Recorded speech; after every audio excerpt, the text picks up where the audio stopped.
pushing what you eat under the carpet. Simply monitor and track what you're eating. It's really not difficult.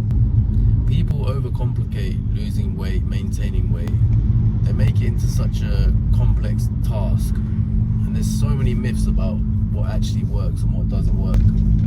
But the reality is that people are actually putting too much effort into the wrong categories. People are constantly watching what other people are doing and going, okay, I'm going to try this fad, I'm going to try that, oh, he's doing that, he's doing that. The fact is that focus on yourself. What are you eating? There's nothing wrong with eating a cheap meal here and there. There's nothing wrong with fitting in with the rest of your family and having that meal at that time. You simply need to earn it. I was watching a video by James Smith. He's like an English nutritionist and fitness sort of YouTuber. And I watched one of his videos because I was fascinated with the eating competition guy, BeardMeatsFood, and I was just on a little rabbit hole watching these videos because it fascinated me.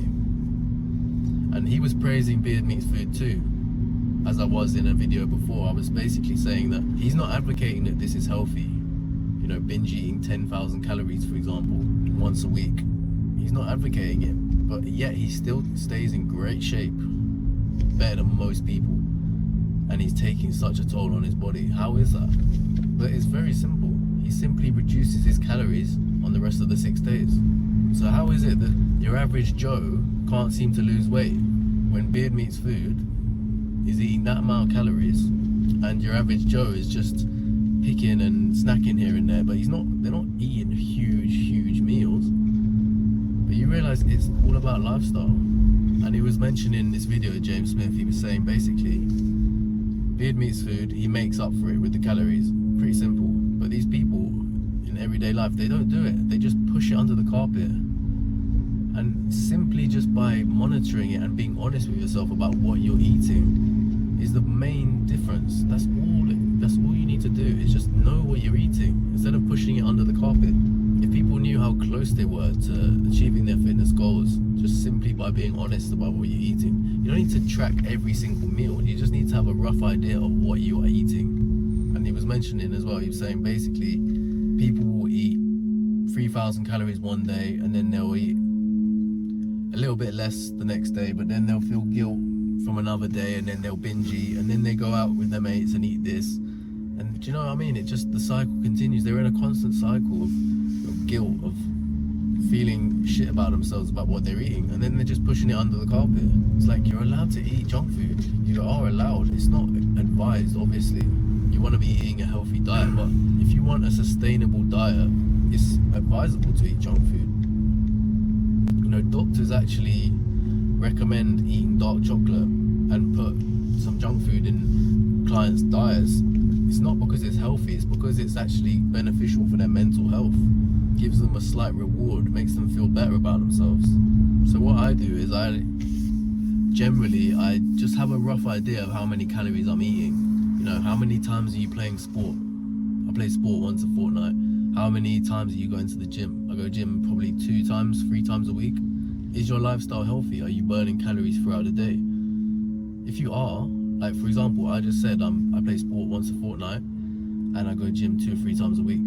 I'm getting enough exercise, 100%. For someone like me, I actually have the opposite problem. I have to be more careful about getting enough calories, not getting too many calories. In an ideal world, I would play football every single day, 100%, because I love it. It's just fun to me. But I can't because of the calories and the fact my body would just break down through overtraining and too much exercise. But to allow me to play sports and to maintain a weight or even put on weight is simple. Be in a calorie surplus. And the foods you're eating, yes, of course it's important.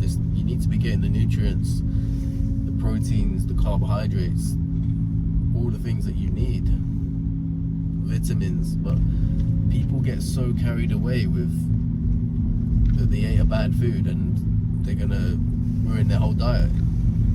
It's just incorrect, it's false. And it's so psychological as well. People just dig themselves into a psychological grave when really there's nothing to be feeling guilty about. Just simply make it up. Earn your food. If you eat a bad meal, it's fine. Just account for it. Accounting for food is so important. And also, just stop watching what other people are doing. It's all about what you do. That's something that people just don't understand. It's about what you're doing. It's about your calorie intake. It's not about, oh, I had a salad today. Oh, I did so good. It's like, okay, cool. You got some nutrients from the salad, but you didn't get any carbohydrates. You probably got a tiny bit of protein. You basically just got some rabbit food, and then you're feeling good about yourself. It's about your caloric intake. Food you're eating, it helps, of course. But simply just track it throughout the week.